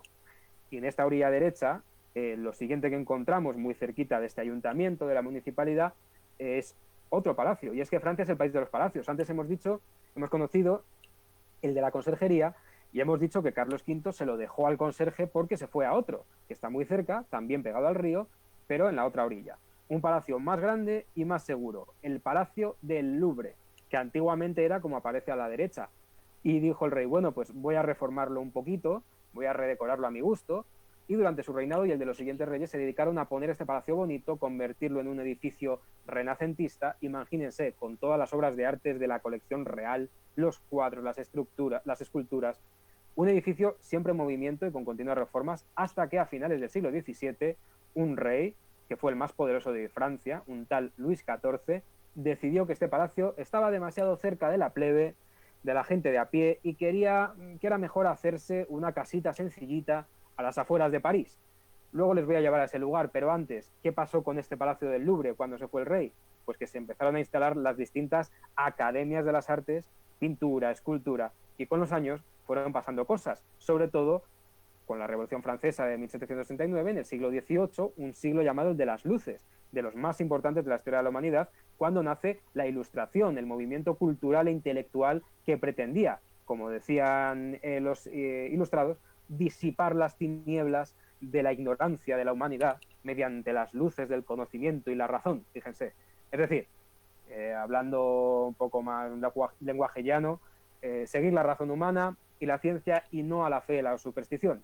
En este siglo comienza la llamada Edad Contemporánea, en la que aún hoy nos encontramos. Ya me dirán ustedes que tenemos de contemporáneos con estos señores que ven aquí con estas pelucas blancas. Pero bueno, fue un sabio, Denis Diderot, el que escribió la enciclopedia, otro hito determinante de este siglo, uno de los primeros que propone convertir el Palacio del Louvre, aprovechando que las academias de arte están ahí y la colección de la monarquía también, en un museo. Y poco después de estallar la Revolución, abre sus puertas y además a todo el mundo, no solo al público culto, sino para todos, para que todos los estratos sociales puedan conocer el arte, algo importantísimo para culturizar a la población, abre el Museo del Louvre. Desde ese momento, uno de los más importantes museos del Louvre del mundo, en el cual, como saben, encontramos obras de arte tan famosas como la maravillosa escultura de mármol de la Venus de Milo, de la diosa griega del amor y la belleza, de hace más de 2000 años, que en algún momento se quedó sin brazos, y que la encontró un campesino griego en el siglo XIX y se la vendió a Francia. También en este museo, la Victoria de Samotracia, también de Grecia, con más de 2000 años, representando a la diosa Nike, la diosa Victoria, con sus alas, y por supuesto, pinturas famosísimas como La Libertad guiando al pueblo, que seguramente habrán visto todos, ¿no?, con esa bandera francesa de Eugène Delacroix, la coronación de Napoleón, de Jacques-Louis David, o que fue dentro de la Catedral de Notre Dame, como decíamos antes, o para muchos el cuadro más famoso del mundo, la famosísima Mona Lisa, también llamada la Gioconda, de Leonardo da Vinci, un cuadro que cuando uno va al Louvre y lo ve, se suele llevar una desilusión por dos cosas. Primero, porque es muy pequeño, mide solo 77 centímetros y está muy lejos para evitar que la gente le haga daño. Y entre uno mismo y el cuadro suele haber unos 200 japoneses haciendo fotos, que es una cosa como esta. Entonces, fíjense qué pequeñito, ahí está el cuadro. Pero bueno, hombre, mucha gente desde luego quiere ir a verlo, al menos para decir, he visto la Gioconda, la Mona Lisa, ya puedo morir tranquilo. Bueno, es un museo gigantesco. Para verlo entero son necesarias varias semanas, pero en 3 horas uno puede ver al menos lo más importante. Se agarra un mapa y va directo a ellos. ¿Y cuál es la entrada principal del museo? Porque tiene muchas. Por la de este patio que veíamos antes, la preciosa pirámide de vidrio y metal de 20 metros, construida hace poco más de 30 años por el arquitecto chino Liu Mingpei, y que, como siempre pasa en París, suscitó polémica porque, claro, en un museo tan antiguo, poner algo tan moderno no era bien visto. Pero el contraste es una maravilla, y justo debajo de esta pirámide, la pirámide invertida, más pequeñita. Seguro que se acuerdan de la película con Tom Hanks, El Código Da Vinci, basada en un libro que fue un bestseller, donde se contaba que esa era la tumba de María Magdalena. No es verdad, no vayan allí para buscarla porque es solo una historia de ficción. Y fíjense qué belleza lo que les voy a contar ahora, porque la pirámide de cristal es el primero de una serie de monumentos colocados en línea recta, llamado la Vía Triunfal de París, y es que si nos ponemos delante de la pirámide, veremos justo detrás, en línea, varios monumentos. Primero, el Arco del Triunfo del Carrusel, el primero que hizo Napoleón para conmemorar sus batallas, arriba a la izquierda. Justo detrás, siempre en línea, lo que está debajo, el obelisco egipcio traído de Luxor, el monumento más antiguo de París, de 23 metros y más de 3.000 años de antigüedad. 3.000, uno de los monumentos más antiguos del mundo. Justo detrás del obelisco comienza la Avenida de los Campos Elíseos y al final de la misma el Arco del Triunfo, que ven arriba a la derecha. Y al fondo, de ya detrás del Arco del Triunfo, donde acaba París, el modernísimo Arco de la Defensa en la zona de negocios y rascacielos de París. Todo formando una línea recta, como ven aquí en este mapa, una línea recta formada por varios monumentos. Así que, ¿qué les parece si seguimos esta línea para ver cuántas cosas nos encontramos? Porque no van a ser los únicos monumentos que vamos a ver, hay algunos más entre medias. Y empezamos saliendo del gigante Museo del Louvre por la calle que lo recorre entero, la calle Rivoli, una de las más importantes de París, porque tiene cientos de restaurantes, de tiendas de moda, de recuerditos y sobre todo, de lo más importante cuando uno viene a Francia, de perfumes. Y es que ya saben que Francia es el país donde se empezaron a hacer los mejores perfumes del mundo. Dicen las malas lenguas que era porque no les gustaba lavarse, así que se perfumaban y así olían mejor. Y hoy en día los franceses son los únicos que saben hacer los perfumes para que duren de verdad. Así que con solo 2 gotitas, cualquiera puede tener su perfume favorito durante más de un día. Por eso en esta calle están las mejores y más grandes perfumerías del mundo, donde encontrarán las marcas favoritas, pero fabricadas en Francia, con su secreto para que duren mucho más por menos dinero. Y además, los que vienen de fuera de la Unión Europea tienen ventajas frente a los que vivimos acá, ya que a ustedes les devuelven al tax los impuestos. Y ya que estamos por esta zona, y va siendo la hora de comer, tras haber comprado un recuerdito, un perfume, podemos comer en cualquiera de los cientos de restaurantes que hay por aquí, por esta zona. ¿Y qué comen los franceses? Pues, por ejemplo, sus famosos crepes o crepas, si hace frío, su sopa de cebolla cubierta con un manto de queso fundido, porque en toda Francia el queso es lo más típico que hay miles de tipos. O si tenemos más tiempo para sentarnos a comer, ¿qué tal una terrina de pâté? O el delicioso foie gras francés, o los escargots, los caracoles, o la ratatouille con verduras asadas, o el confit de pato, o la bœuf bourguignon, que es esa ternera que ven ahí arriba a la izquierda hecha con vino francés, que por supuesto es lo que tenemos que pedir para beber si venimos a Francia, porque aquí lo bueno es el vino, la cerveza no tanto. Ya saben que Francia es uno de los países más importantes en cuanto a alta cocina. Junto con España es donde encontramos la mayoría de restaurantes de alta cocina para bolsillos potentes, pero no solo hay restaurantes para ricos, También tenemos las brasseries, esos locales abiertos todo el día para que comamos algo, sea la hora que sea, o los famosos y típicos bistrot, esos pequeños restaurancitos o tabernas que cuentan que se llaman así porque los soldados rusos durante las guerras napoleónicas entraban en estas tabernas y pedían que les sirvieran rápido, y en ruso rápido es bistrot, entonces decían bistrot, bistrot, gritaban, y se quedó con ese nombre, ¿no? Y ya con las pilas cargadas, tras haber rellenado el estómago, vamos a seguir viendo este eje triunfal, esta vía triunfal, dejando a un lado la doradísima estatua de Juana de Arco, aquella joven campesina del siglo XV a la que se le apareció el arcángel San Miguel, otra vez San Miguel, y le dijo que tenía que liderar al ejército francés, a los ingleses, en la guerra contra los ingleses, en la guerra de los 100 años, que al final ganaron, aunque ella fue capturada y quemada en la hoguera con solo 19 añitos, pero fue declarada símbolo nacional francés y canonizada como Santa Juana de Arco en la Catedral de Notre Dame. Caminaremos por nuestro eje triunfal cruzando los jardines de las Tullerías, llamados así porque antiguamente aquí había fábricas de tejas, Tullier en francés, y de ahí viene ese nombre, de Tuileries, el parque público más céntrico de París del siglo XVI, creado como jardín del antiguo palacio, porque está pegado al Palacio del Louvre, un parque en el que encontramos fuentes, laguitos, bancos para tomar el sol, para sentarnos a leer, a disfrutar de la brisa del río Sena, y donde desde hace 20 años está instalada, lo que ven ahí a la derecha, la enorme noria, como siempre, con polémica, ya que muchos creen que no va en consonancia con el resto de edificios de la zona. Y es que al final del Jardín de las Tullerías encontramos la plaza más grande e importante de París, la Plaza de la Concordia, en cuyo centro se alza imponente ese obelisco egipcio que antes veíamos, que forma parte de esa línea imaginaria de monumentos, el más antiguo de París, con 3.000 años de antigüedad, traído desde Luxor, Egipto, gracias a un señor llamado Jean-François Champollion, que era el padre de la egiptología, porque fue el primero en descifrar en el siglo XIX la escritura jeroglífica gracias a la piedra Rosetta, esa piedra encontrada en Egipto que nadie entendía qué ponía, pero este señor hablaba muchos idiomas, supo descifrarla, y a cambio le dijeron que eligiera el monumento que más le gustara de Egipto para llevárselo, y este era el que mejor conservado estaba y se lo llevó. y lo pusieron aquí en la Plaza de la Concordia. Una plaza llamada así porque primero fue la plaza de Luis XV, se llamaba así, luego la revolución, tras la revolución, se llamó la Plaza de la Revolución y se instaló aquí un elemento fundamental y de este periodo, la famosa guillotina. Entonces la pena de muerte era muy común, se ejecutaba a los traidores a la patria, a la revolución o a lo que quisieran inventarse los que mandaban. Y las ejecuciones se hacían de diferentes maneras. Si era rico o noble, se te cortaba la cabeza con una espada o con un hacha, era más rápido. Pero si no tenías la suerte de ser rico, te colgaban, te torturaban, te desmembraban, en fin, un horror. Así que al estallar la revolución, un médico cirujano llamado Joseph Guillotin propuso que todo el mundo tuviera la misma muerte, independientemente de su rango social, y que se hiciera mediante un instrumento que redujera al máximo el sufrimiento y el dolor. Y los ingenieros construyeron esto, lo llamaron en su honor guillotina, guillotina. Y la guillotina principal del país se instaló aquí en la Plaza de la Concordia, donde se reunían 200.000 personas para ver el espectáculo, 200.000 sádicos más bien. Y aquí se guillotinó al último rey, Luis XVI, y como les explicaba también antes, a su esposa, María Antonieta. De hecho, se cuenta que María Antonieta era tan educada que cuando subió al cadalso pisó sin querer al verdugo que le iba a cortar la cabeza y le dijo: disculpe, señor, no lo he hecho a propósito. Fueron casi sus últimas palabras, ¿no?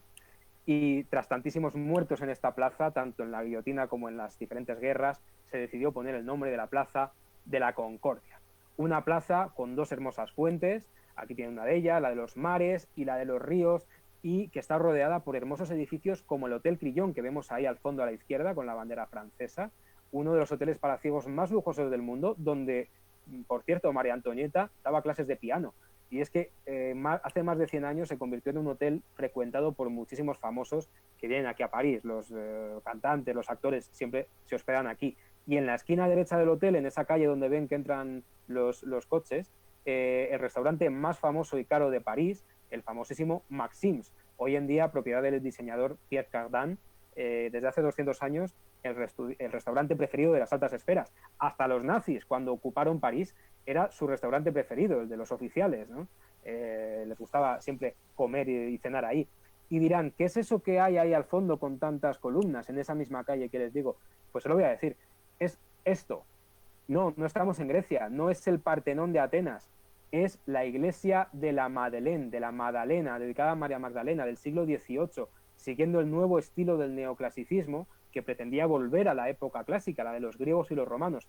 Es probablemente el mayor ejemplo de este estilo en todo el mundo. Es que prácticamente copia al Partenón de Atenas. Tiene 52 columnas corintias.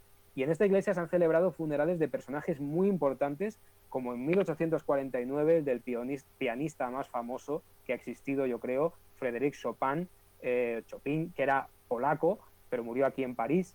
En 1971, el de la famosísima diseñadora de alta costura, Coco Chanel, Gabrielle Chanel se llamaba.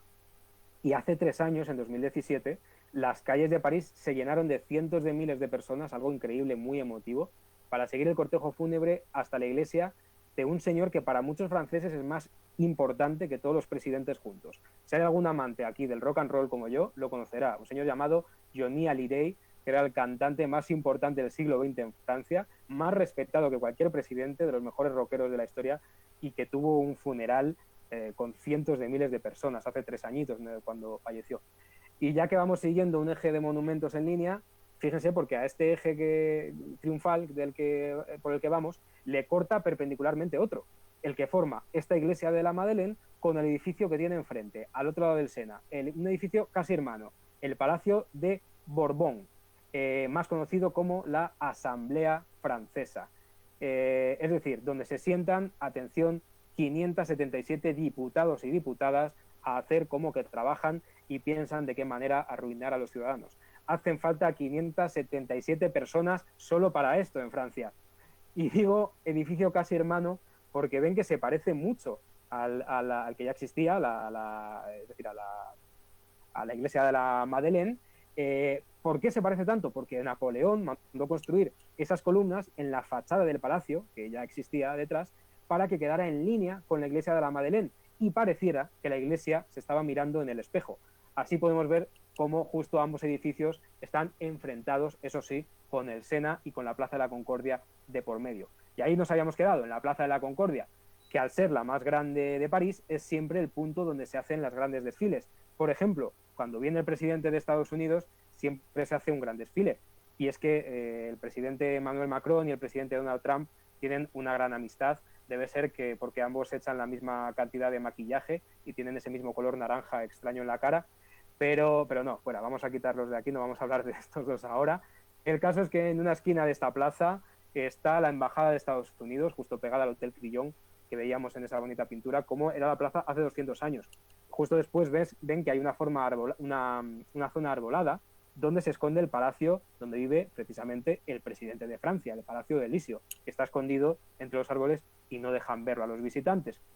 Y como ven, desde la plaza comienza esa avenida que forma parte de este eje imaginario que estamos siguiendo y evidentemente esa avenida no es otra que la famosísima avenida de los Campos Elíseos, Les Champs-Élysées. ¿De dónde viene este nombre de Les Champs-Élysées? Pues viene del griego, es decir, los Campos Elíseos era lo equivalente al paraíso en la mitología griega, es decir, esos campos verdes y llenos de flores en los que los virtuosos, los que se portaban bien, pasaban la eternidad al morir, lo mismo que el paraíso en la religión cristiana o el cielo. Si comenzamos esta enorme avenida de 2 kilómetros, desde la Plaza de la Concordia hasta llegar al Arco del Triunfo, que ya vemos aquí al fondo, veremos que se divide en dos partes. Primero la parte ajardinada, que veíamos antes, donde está el Palacio del Presidente, y después la avenida de las tiendas y restaurantes. Pero entre medias se cruza una calle que viene desde la izquierda, desde el río Sena, donde hay 3 lugares muy admirados por todos los visitantes. Vamos a verlos un momentito. Primero, los 2 palacios con techo de cristal. Ahí los tienen, abajo a la derecha.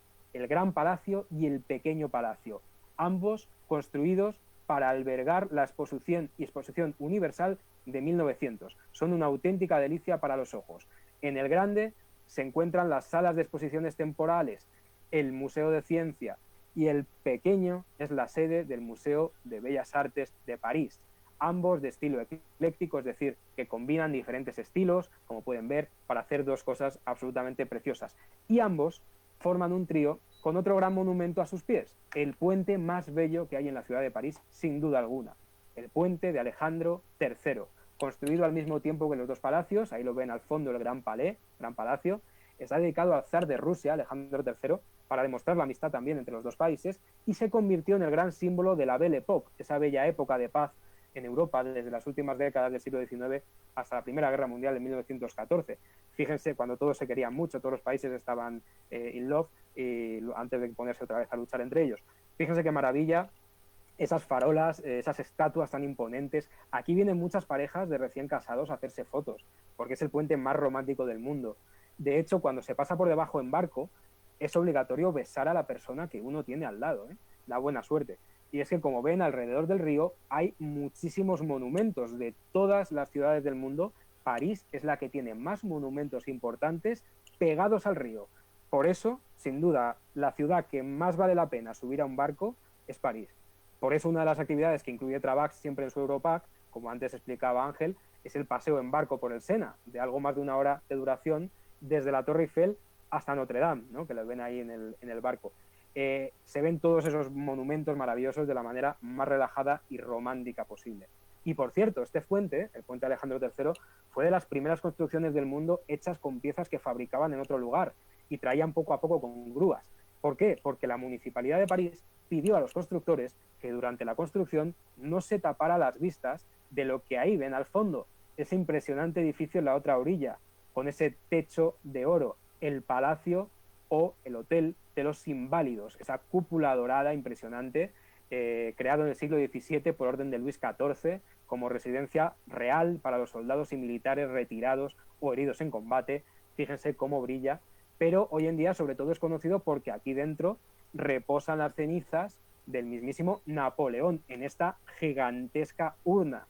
Como decía el chiste, parece que fumaba mucho este Napoleón, están ahí sus cenizas. Pero bueno, volvamos a nuestra vía triunfal, que habíamos llegado a la mitad de los Campos Elíseos, como decía, el equivalente al paraíso cristiano en la mitología griega, y es que es una calle tan bella, con sus cientos de árboles en línea recta, que es como un paraíso, sobre todo para los amantes de las compras.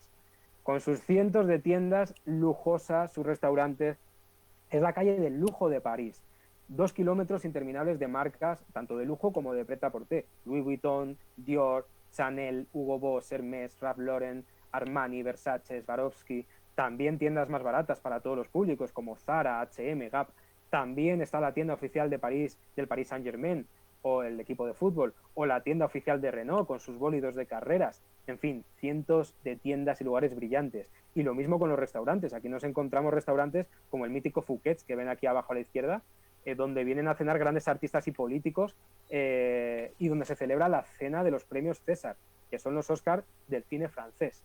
Pero también encontramos restaurantes a buen precio, cadenas como Five Guys, McDonald's, hay de todo. La avenida más famosa e imponente de París, escenario de momentos históricos. Antes hablaba de los desfiles. También cuando la selección francesa gana un trofeo, se llena de aficionados con sus coches dando vueltas. Y por supuesto, lo habrán visto en televisión, es que en esta avenida termina el Tour de Francia cada año, la carrera ciclista más importante del mundo, que en los 30 últimos años siempre lo ganaba algún español, algo que no les gusta mucho a los franceses.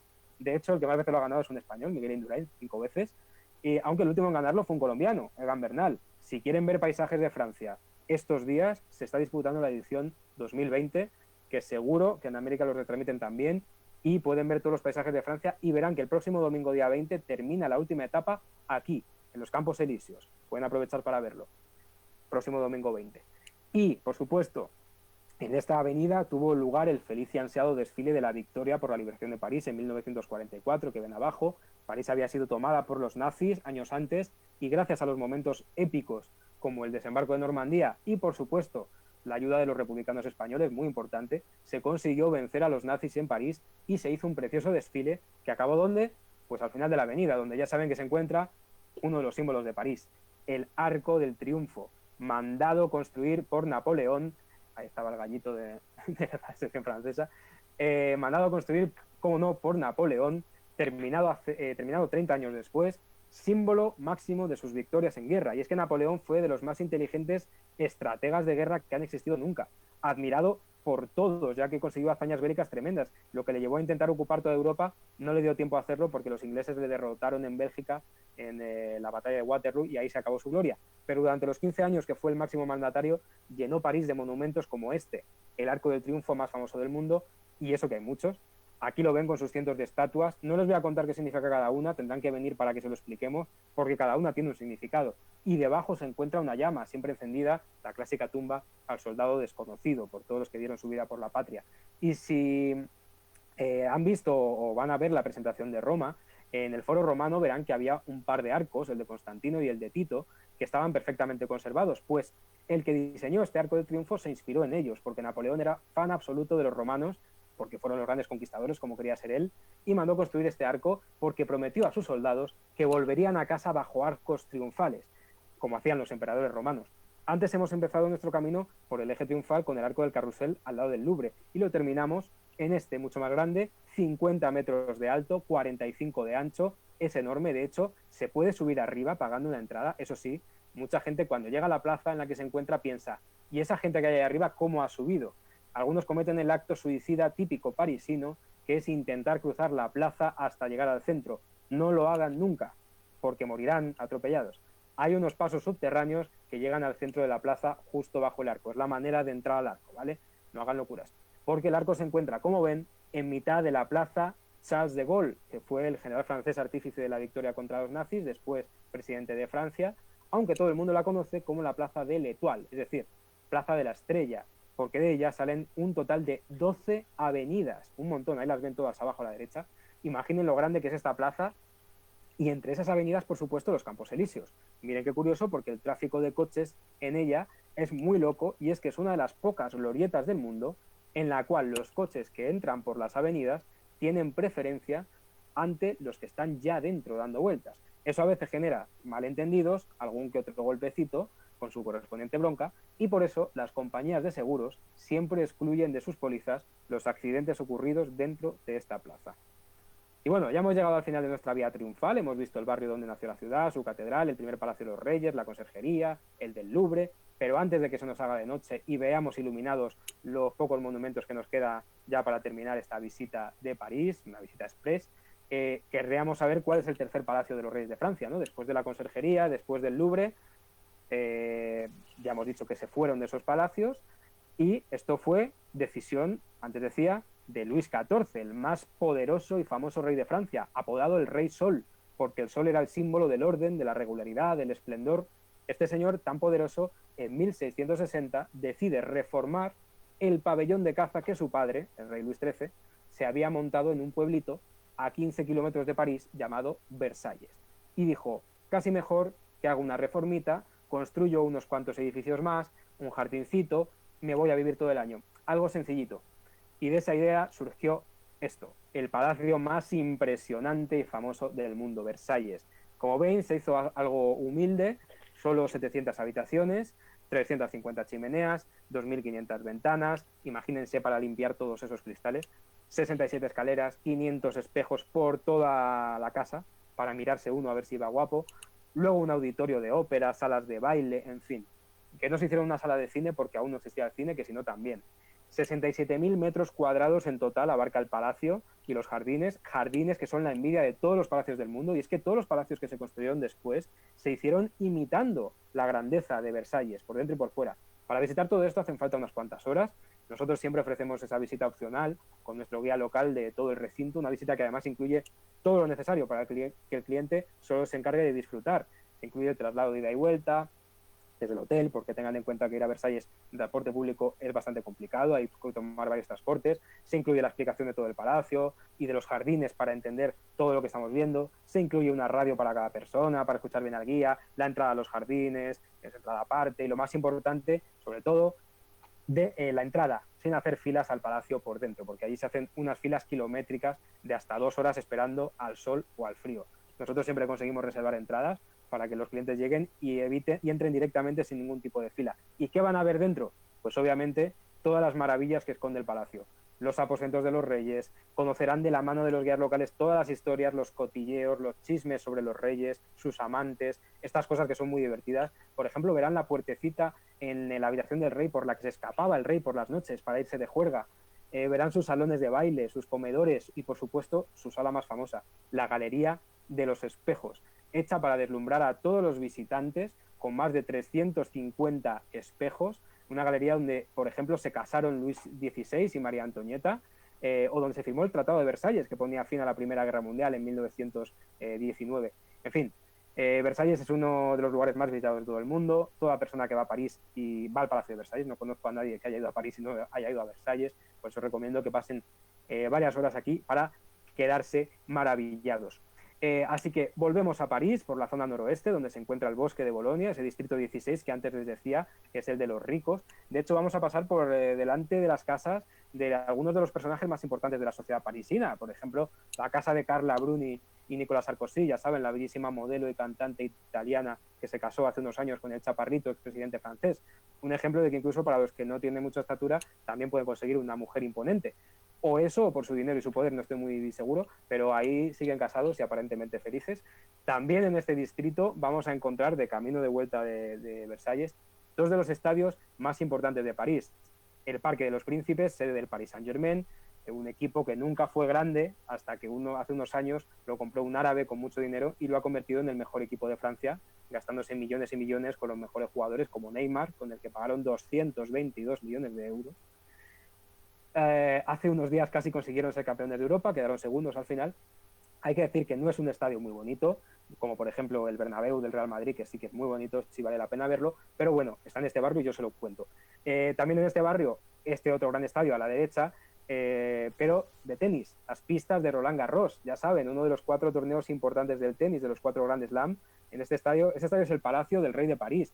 Antes decíamos que la alcaldesa de París es española, el Rey de París también es español, es Rafa Nadal, que es el que más veces ha ganado este torneo en toda su historia, 12, ni más ni menos, y las que le quedan, porque ahí sigue jugando y ganando y no parará hasta ser el que más grandes slam tenga, que solo le queda uno para alcanzar a Federer. Bueno, y antes de que caiga el sol, quiero subir con ustedes a ver el atardecer desde una colina que es desde donde mejor se ven los atardeceres, yo creo que desde las colinas, ¿no? ¿Y cuál es la colina más famosa de París? Seguro que alguno lo ha dicho, la de Montmartre, donde se encuentra el barrio más bohemio de París y del mundo, el de los artistas y los pintores, sin duda.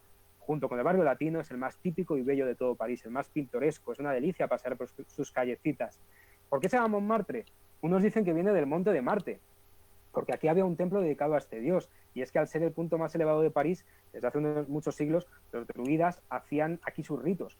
Otros dicen que es el Monte de los Mártires, Montmartre, Monte de los Mártires, porque aquí, en el siglo III, en la época de los romanos, cuando la religión cristiana no era aceptada por el primer obispo de París, San Dionisio, San Denis, fue perseguido y martirizado en este lugar. Y la leyenda cuenta que le cortaron la cabeza aquí, pero él, en vez de caer, tomó la cabeza en sus manos y caminó varios kilómetros hacia arriba de la colina para morir en todo lo alto.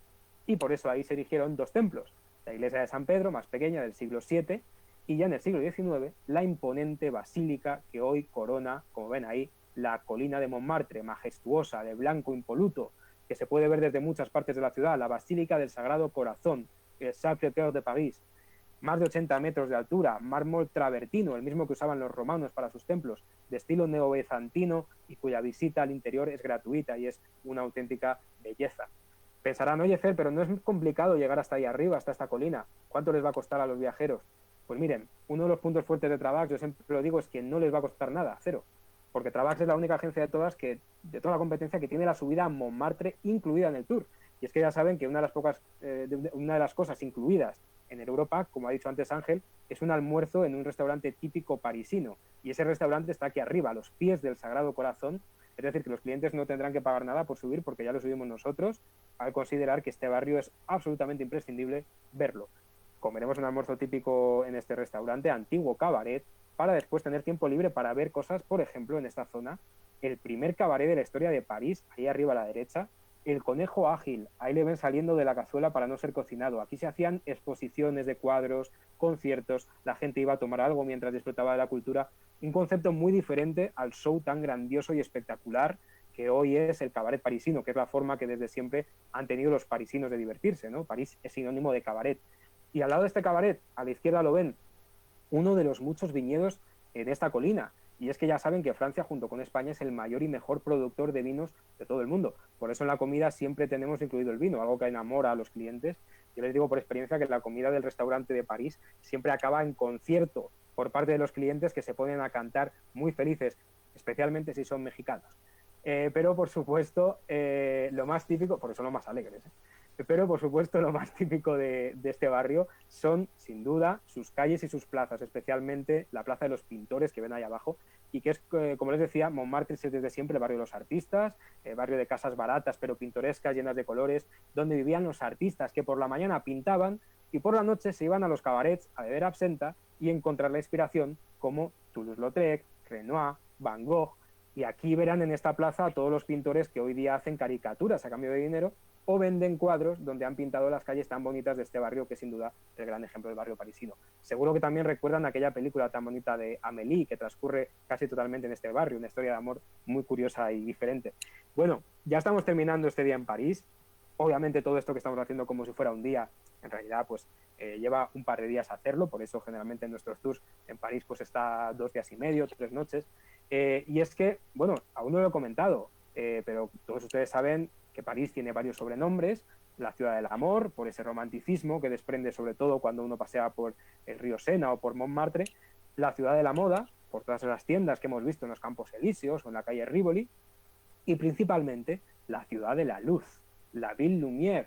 Y es que París fue la primera ciudad del mundo en 1667 en que la municipalidad instaló lámparas de aceite y antorchas en las puertas y ventanas de las casas para evitar la criminalidad. Luego, en 1830, instalaron farolas de gas por toda la ciudad y ambos hechos hicieron que todos los visitantes que venían a París dijeran que era la ciudad de las luces. Obviamente porque tenía una espléndida iluminación que no existía en ninguna otra ciudad del mundo. Y esto hizo que los parisinos se convirtieran en expertos en iluminar mejor que nadie sus monumentos. Por eso ver París de noche es hasta más bonito que verlo de día. Y por eso terminamos nuestro día en París de noche. Bajando de Montmartre, llegamos de nuevo al centro.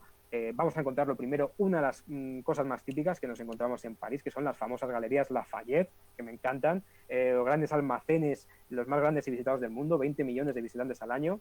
Dentro podemos encontrar ropa y complementos, y al caer la noche, especialmente en Navidad, destila un encanto especial, por sobre todo su edificio central, con esa impresionante cúpula que ven ahí decorada en Navidad. admirada por todo el que entra, aunque sea a mirar y no a comprar, porque los precios son muy altos. Yo nunca he comprado ahí, solo he ido a mirar.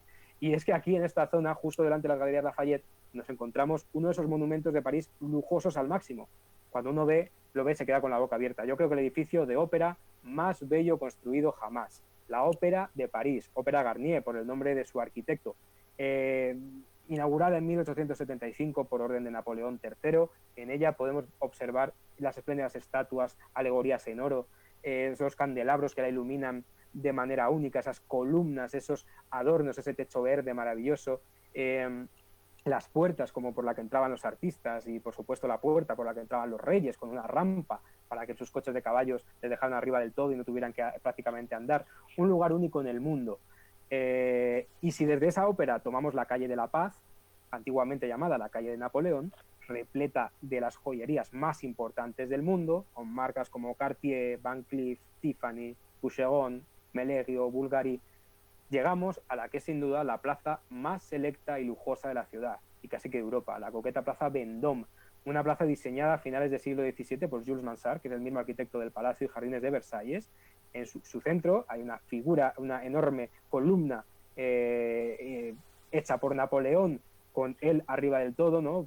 Para conmemorar su victoria en Austerlitz, 44 metros, y es una plaza especialmente impresionante de noche, cuando sus edificios están iluminados con una elegancia que no se ve en otra parte del mundo. Joyería, relojerías de lujo, también está el Ministerio de Justicia de Francia, o lujosos hoteles como el Hotel Ritz, de los más caros del mundo, 2.000 euros la habitación más barata.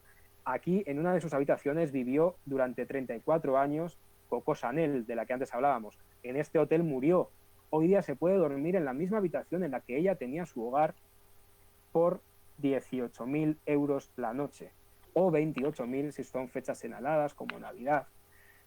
En fin, en esta plaza está la principal tienda de Chanel, y por eso, si se fijan, en los frascos del perfume de Chanel número 5 están hechos con la misma forma que tiene la plaza, si la vemos desde arriba, ¿no?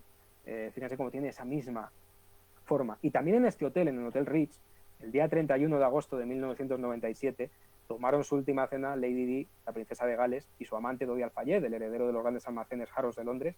De aquí partió su Mercedes negro aquel fatídico día, que fue perseguido criminalmente por los paparazzi, que querían como buitres una foto de la pareja para publicarla en las revistas, provocando que el coche en el que iban se estrellara en aquel pilar número 13 del túnel del Alma, un lugar a menos de 5 minutos, un trayecto que el coche hizo mucho menos porque iba a más de 190 kilómetros por hora en una zona indicada para 50 kilómetros por hora. Y encima de ese túnel está esto. Hoy día podemos ver un improvisado lugar de homenaje a Lady Di, donde la gente deja sus mensajes, fotos, flores, la enorme llama de la libertad, una réplica exacta del mismo tamaño de la antorcha de la Estatua de la Libertad en New York, que antes les explicaba. La Estatua de la Libertad fue donada por los franceses, fue un regalo de los franceses a los estadounidenses.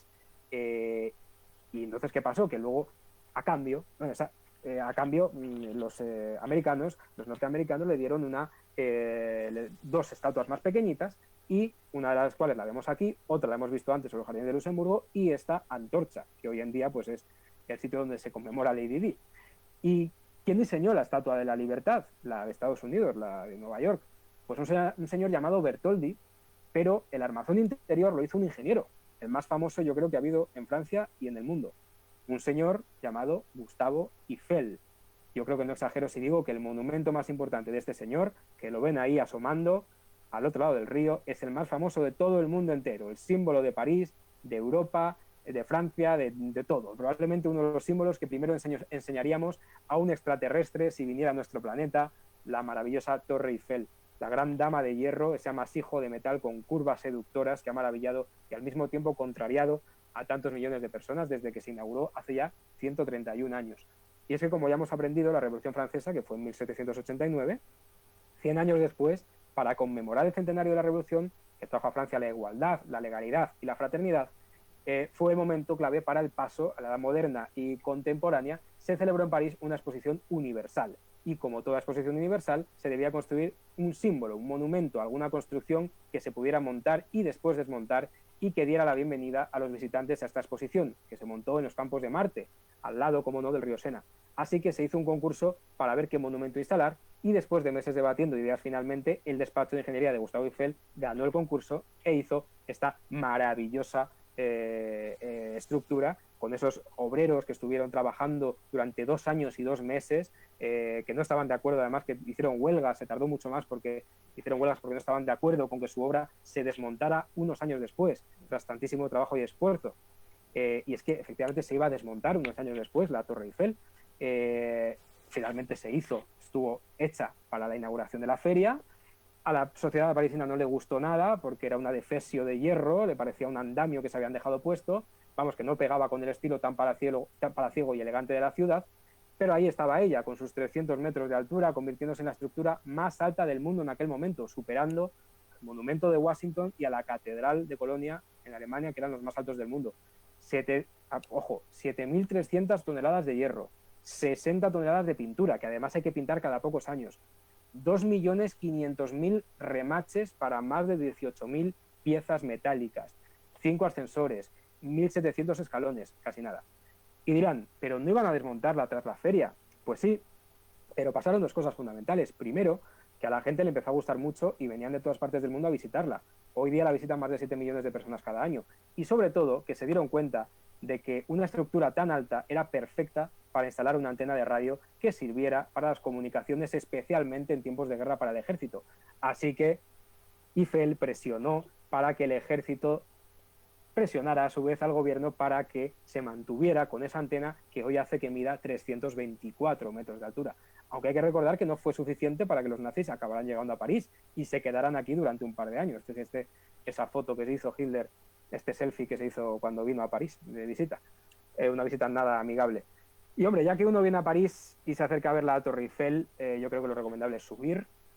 Ahí está Travax, que es una de las pocas agencias que ofrece subir por las entrañas de la Gran Dama hasta el 2.º piso, donde se encuentra el fantástico mirador desde el cual ver toda la ciudad de París. Y además lo hacemos de noche, que es mucho más mágico y mucho más romántico.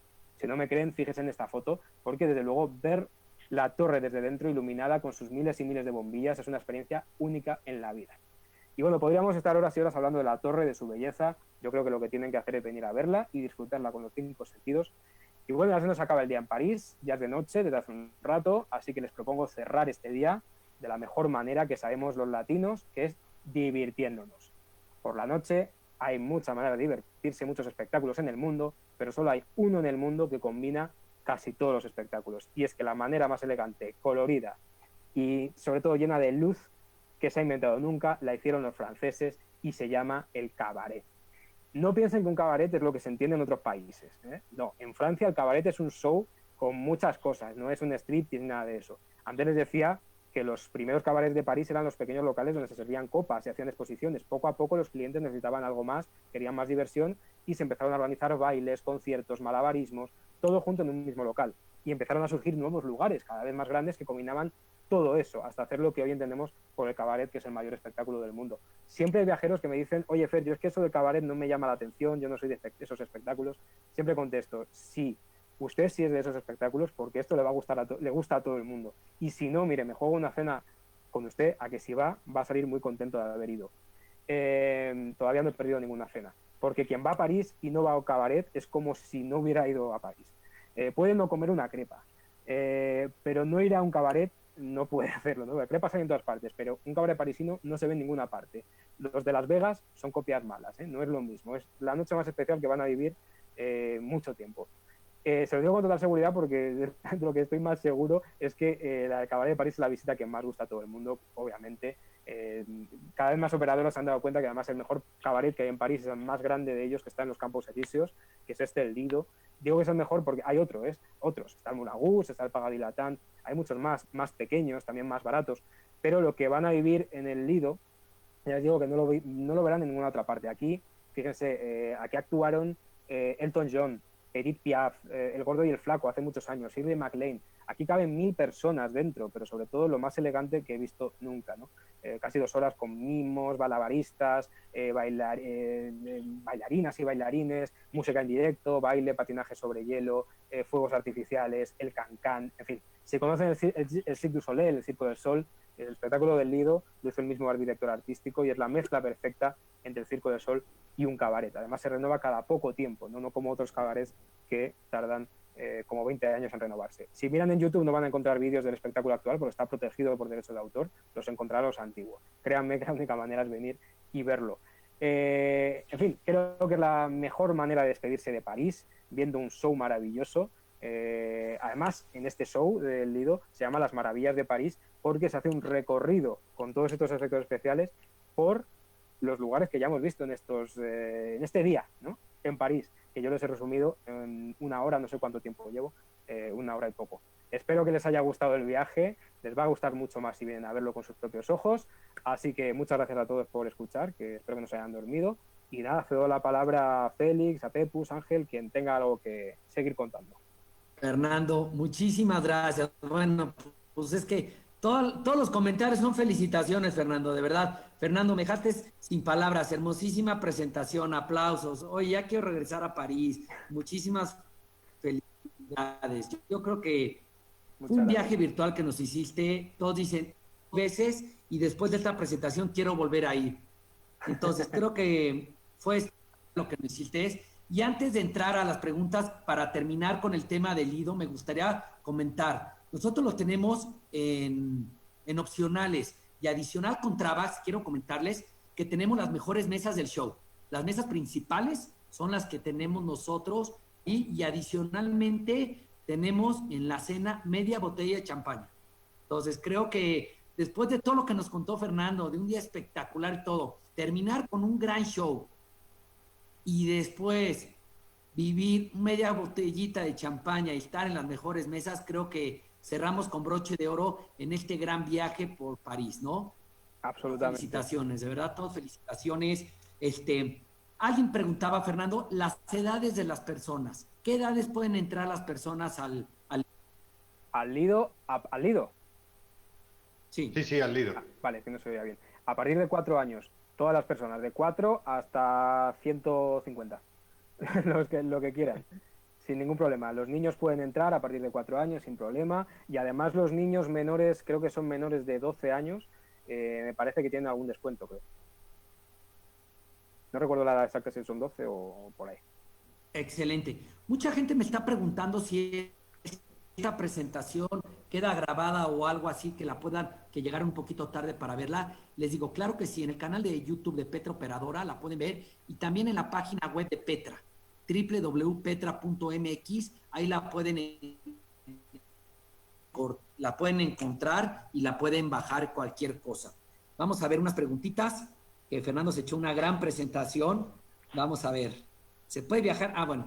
Félix, ¿me puedes ayudar, Félix? ¿Cómo está la situación, Félix? ¿Ya se puede viajar a Europa? Pues mira, se van abriendo algunos países. Hoy han abierto Suiza para mexicanos, bien, pero el resto de Europa todavía está cerrado. Hay que esperar al día 15, que es la nueva actualización, y en función de eso nos dirán si abren o no para cuáles países en concreto. Bien. También el día de hoy se ha abierto Marruecos, que si bien no es Europa, es un destino que está cerca. Eso sí, el país pide una prueba de COVID-free antes de entrar y visado para aquel país que necesite visado, ¿no? Pero ya se puede viajar también a Marruecos, junto con Turquía y con Egipto. Ok, Fernando, aquí es una para ti. El tema del recorrido del río es de día. ¿Se puede garantizar en el barco sea al descubierto? Sí, el barco, los bateaux parisiens, tiene parte al descubierto y parte dentro. Obviamente, si llueve, pues nadie va a querer ponerse arriba, ¿no? Pero, o sí, igual alguien quiere, pero sí, se puede tanto arriba como abajo. Es decir, tiene lugar en todo el barco. Son bastante grandes, cabe mucha gente. Y los barcos estos en cuestión tienen los techos son de cristal, con lo cual también las vistas las puedes ver desde todos los lados. Hay un vídeo especial que ha hecho Ángel, bien, que es Un día en París, bien, que está en nuestro canal de YouTube, y es cortito, de cuatro minutos, y donde viene una escena con los bateaux parisiens. Bien, y lo ven además en las dos opciones, bien dentro, bien fuera, en la terraza del barco. Ese video se lo vamos a compartir, se lo vamos a pedir a Travax que nos los puedan compartir, o en el canal de YouTube de Travax lo pueden ver y todo. Oye, Fernando, pues agradecerte de verdad. Yo creo que fue una gran presentación un día en París. Creo que nos pusiste muy claro arrancar 8 de la mañana, terminar el show de Lido a las 12 de la noche o 1 de la mañana, no sé a qué horas termina, más o menos. A las 2. A las 2, gracias. Un poquito antes de las 2. Y algo bien importante también comentarles a todos, en la opcional también tienen el traslado de regreso a su hotel. Eso es bien importante, que terminando el show tienen el traslado, no se preocupen por el tema de seguridad, porque también tienen el traslado a su hotel. Quiero agradecerle a Travax, de verdad, Travax, Félix, Ángel, Fernando, el señor Baizas, por esta gran presentación, estos gran webinars. Hoy tuvimos más de 528 personas que se conectaron en diferentes plataformas de Zoom, de Facebook Live de Petra, de Facebook Live de Travax, y creo que fue espectacular. Quedamos muy contentos. Este viaje virtual que todos dicen, todos quedaron fascinados, que ya quieren regresar a París. Como lo dije al un inicio, creo que todo esto, conocemos París, hemos ido más de una vez, varios los que estamos hoy conectados, y sin duda queremos regresar porque sin duda conocemos cosas diferentes, ¿no? Y agradecerles, Félix, de verdad, muchísimas gracias, y platicarles que el próximo martes es otra de las ciudades favoritas que son imperdibles de Europa. Ahora nos vamos a Italia y vamos a un viaje espectacular, nada más ni nada menos, a Roma. Entonces, gran viaje virtual que vamos a tener con nuestros amigos, socios comerciales Travax, que va a estar increíble. Pues no y sé aquí si no sabes quién va a estar de guía. Te quieran despedir primero. ¿Quién va a estar de guía? ¿Ya? Fernando. Platícanos. Fernando también. Ah, Le toca doblar bueno, la semana sí. que viene. O sea que ya agárrate que viene en ¿Te curva. gustó París? ¿Qué creen? Pues los Pues, esperamos el próximo martes. Escucha, Para que Fernando se ganó que además Roma rifa el tigre.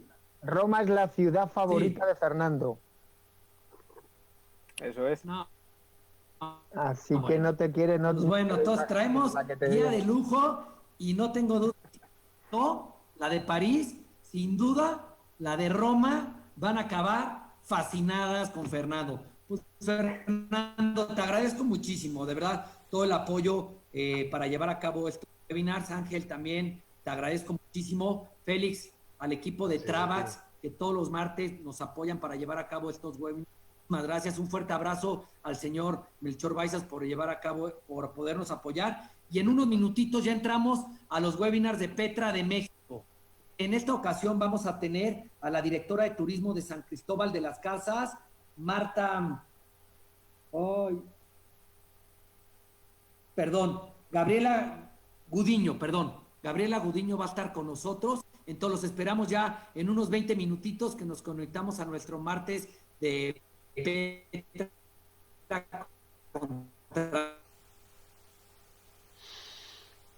Un abrazo, Pepus. Cuídense mucho. Cuídate. Hasta el martes.